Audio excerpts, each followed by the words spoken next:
Warahmatullahi wabarakatuh. Terima kasih Bapak Ibu sudah datang hadir di acara ini, di acara salawat secara berjamaah ini, bisa dan mau menyempatkan waktu, memberikan waktu luangnya untuk hadir bersama-sama di sini, itu sesuatu yang luar biasa. Di sini saya ingin berpresentasi Bapak Ibu ya. Jadi saya ingin bercerita bagaimana saya di zaman dahulu kala mengenal amal salawat sampai kemudian seperti sekarang ini. Jadi hanya ingin sekedar ingin bertukar pikiran, ingin berbagi pengalaman, bukan ingin ria atau yang sejenisnya ya. Jangan dianggap seperti itu, cuma hanya ingin berbagi cerita saja. Semoga kalau bisa menjadi inspirasi, ya alhamdulillah. Kalaupun tidak, ya mungkin kisah-kisah Bapak Ibu yang jauh lebih bagus daripada saya, ya juga bisa nanti kita saling berbagi cerita di sini. Dan alhamdulillah juga di sini juga ada beberapa teman-teman saya yang memang sudah mengenal saya sejak lama, sejak zaman dulu. Ada Mas Tahir itu di situ. Nah, Mas Tahir ini yang pakai kacamata. Beliau ini adalah saksi hidup, saksi hidup bahwa semasa saya kuliah dulu di zaman sekitar tahun 2011 atau 2012, beliau menyaksikan bagaimana susahnya saya, bagaimana saya makan gak makan. Tuh, beliau ini. Ada juga Mas Aista Fajar yang sedang berjalan ini. Ini beliau ini yang pakai baju batik. Ini beliau ini dulu semasa kuliah sangat sering datang ke tempat saya tinggal. Dulu saya tinggal di asrama mahasiswa di Provinsi Kepulauan Riau di Umbul Harjo. Jadi beliau ini sahabat saya lama. Waktu itu beliau kuliahnya di UII, saya di Universitas Trisakti. Sesekali kalau sebulan atau berapa lama sekali beliau selalu datang.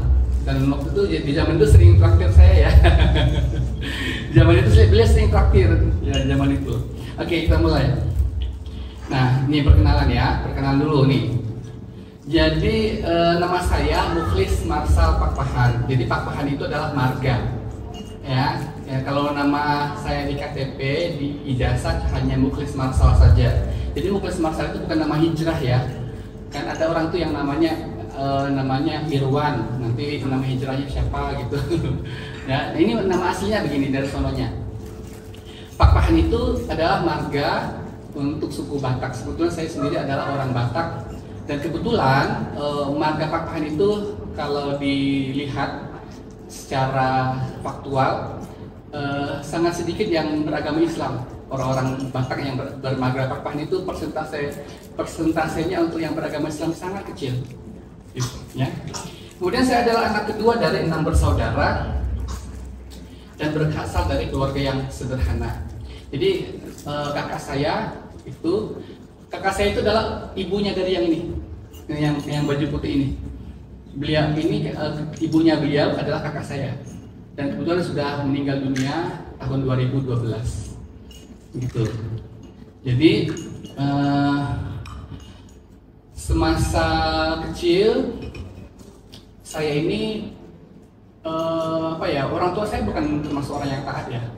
Bahkan ketika kadang-kadang kalau di keluarga kakak beradik, saya tergolong orang yang memang dari kecil sudah mulai rajin beribadah, rajin jaga sholat gitu.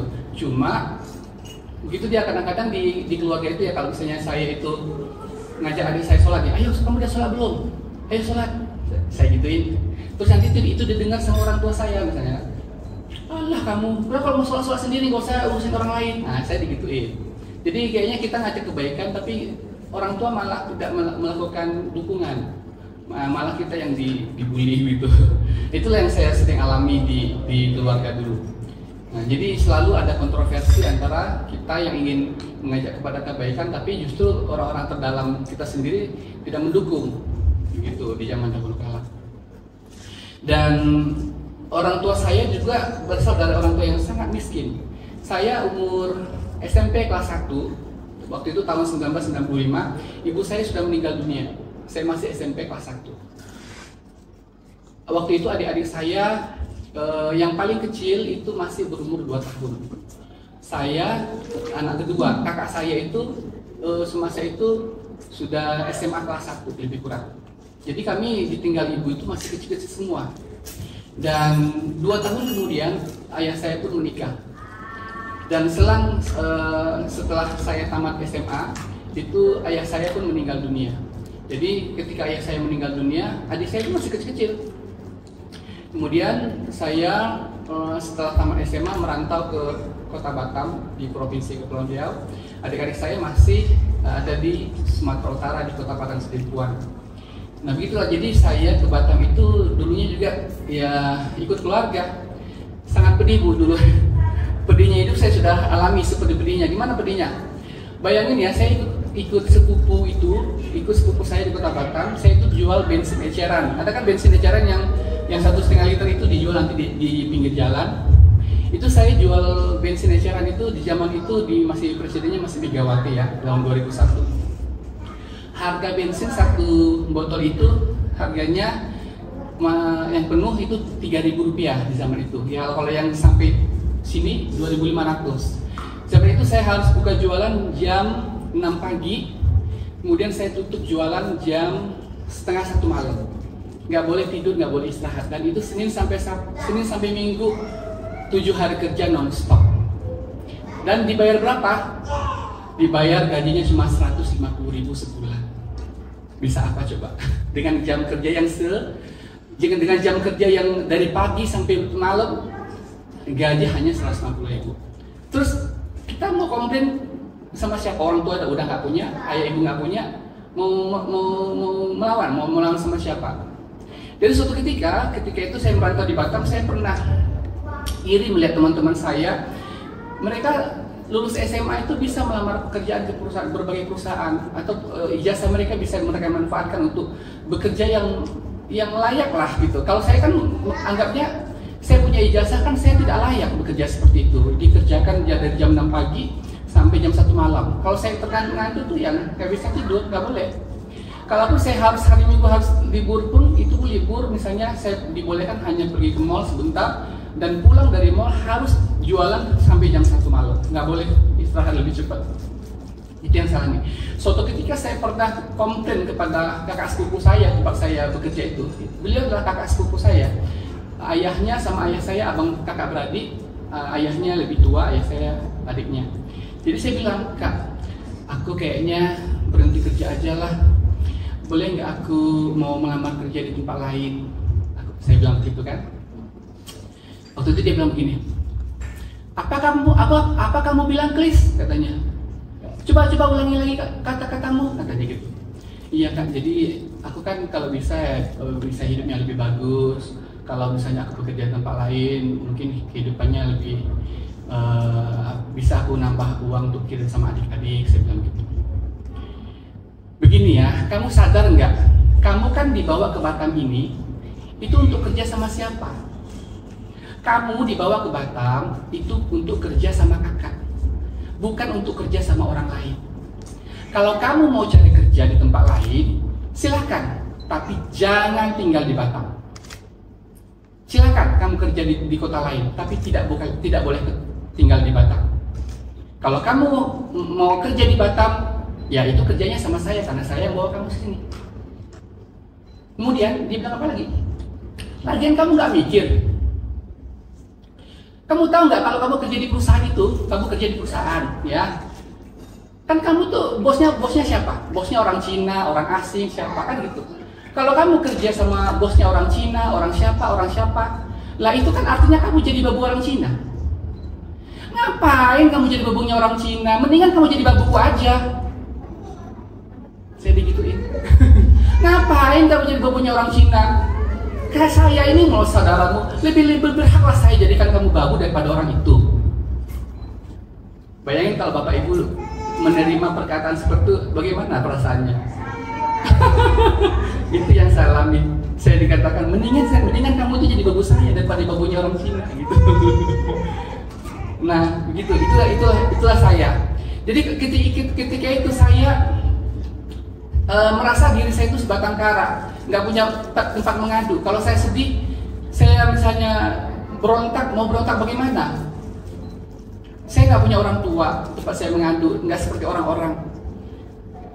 Kalau adik-adik saya, mereka susah ngadunya sama saya.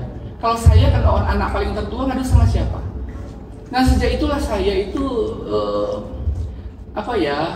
makanya mungkin dapat hidayah. Akhirnya saya di tahun 2001, nah, jadi saya ikut kalau ibu tahu jemaah tablik ya, ibu tahu ya, saya ikut dakwah 3 hari gitu.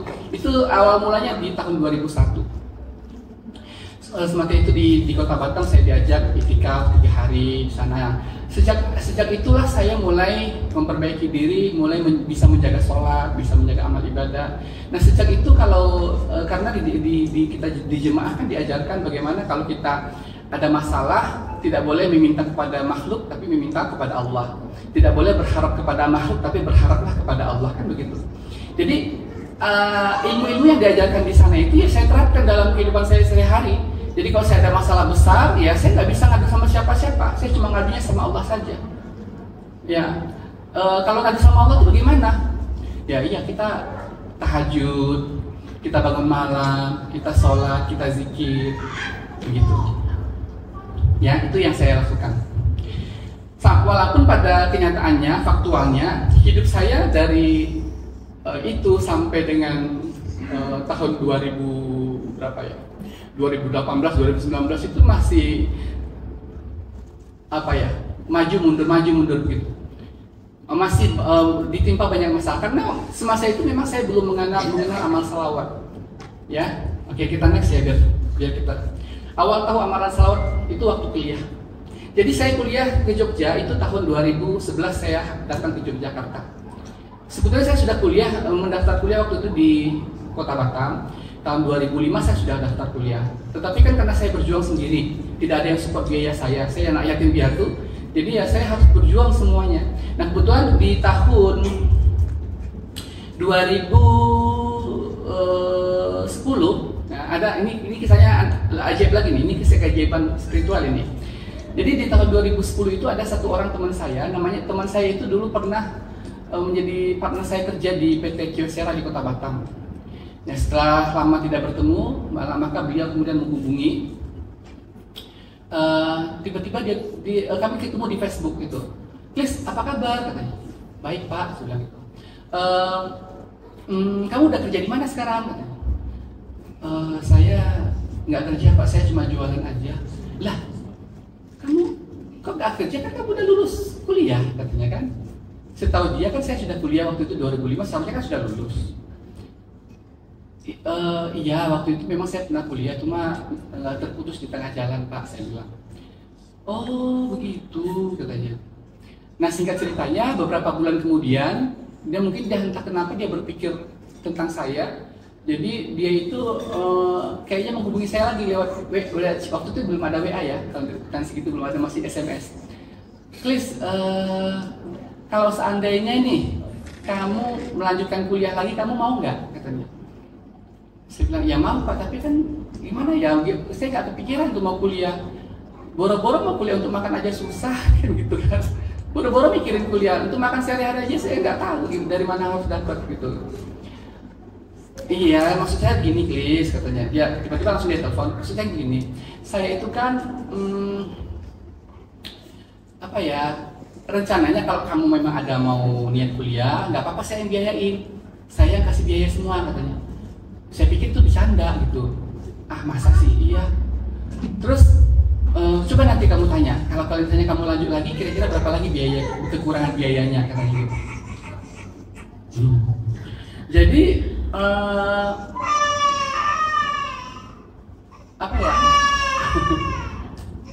bisa diamankan dulu.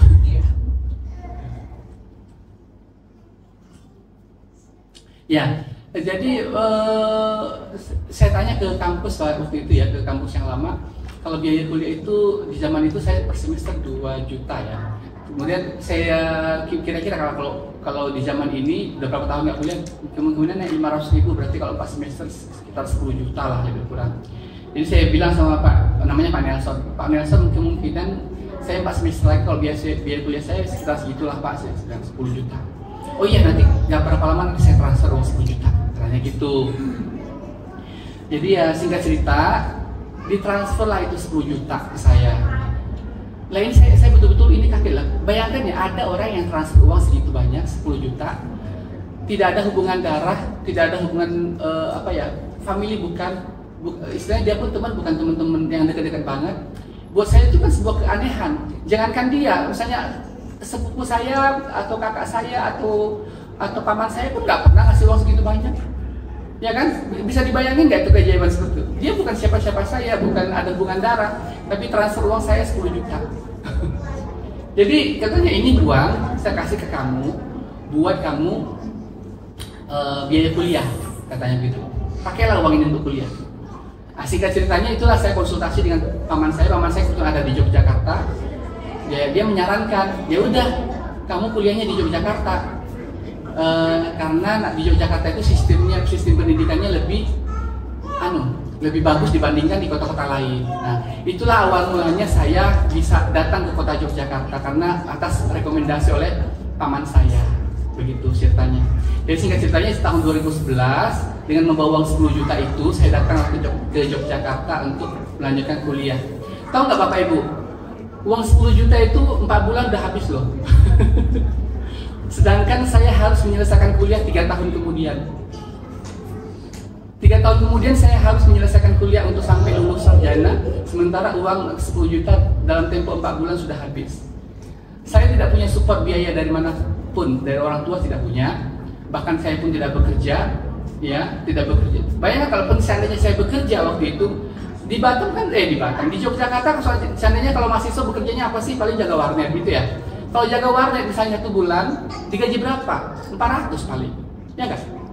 400, 600 nggak cukup biaya kuliah segitu. 600.000. Sementara kalau biaya per semester itu 4 juta, lebih kurang segitu, 4 juta, 5 juta lebih kurang. Belum lagi biaya hidup sehari-hari. Kalau secara logika, nggak mungkin saya bisa lulus, nggak mungkin. Dengan saya uang 4 bulan sudah habis, 3 tahun lagi harus menyelesaikan, jangankan untuk lulus, untuk makan aja bingung. Bagaimana, dari mana logikanya saya bisa lulus? Itu kalau bukan hanya karena kebesaran Allah, nggak bisa. Jadi makanya saya bilang, ilmu yang paling tertinggi yang saya dapatkan dari kota Yogyakarta itu bukan ilmu saya ketika ilmu kuliahnya, tapi ilmu saya ketika menyelesaikan masalah dengan doa dan salawat, dengan beramal. Itu yang paling tinggi. Ya, ketika itu ada yang bertanya pada saya, kamu sudah semester berapa? Semester 5 Pak. Saya bilang, oh ya, berapa biaya kamu per bulan? Sekian, per semester sekian. Saya bilang, oh begitu. Orang tua kamu kerja apa? Oh, saya udah nggak punya orang tua. Jadi kamu dari mana uangnya? Saya terdiam. Terus kamu kerja apa? Kamu gimana ya? Kamu nggak punya orang tua yang kasih kamu biaya, terus kamu nggak kerja, itu gimana kamu mau bayar uang kuliah? Nggak bisa diterima akal sehat. Nggak bisa. Ini saksi hidup nih, Mas Tohir. Mas Tohir ingat ya, waktu itu saya pernah 3 hari kelaparan, nggak makan di zaman itu. Kemudian Mas Tohir itu pernah simpatik nitipkan kerupuk ya, waktu itu kerupuk apa ya, saya disuruh jualan di Sunday Morning di UGM. Waktu itu saya menjajakan kerupuk di Sunday Morning di UGM, orang-orang ramai, kerupuk gitu kan. Nggak ada satupun yang beli Pak, Ibu, satupun nggak ada. Padahal itu sudah 2 hari nggak makan. Bayangin, saya keliling sana sini tuh nggak ada yang beli. Udah itu saya ketemu Mas Tohir, saya gimana?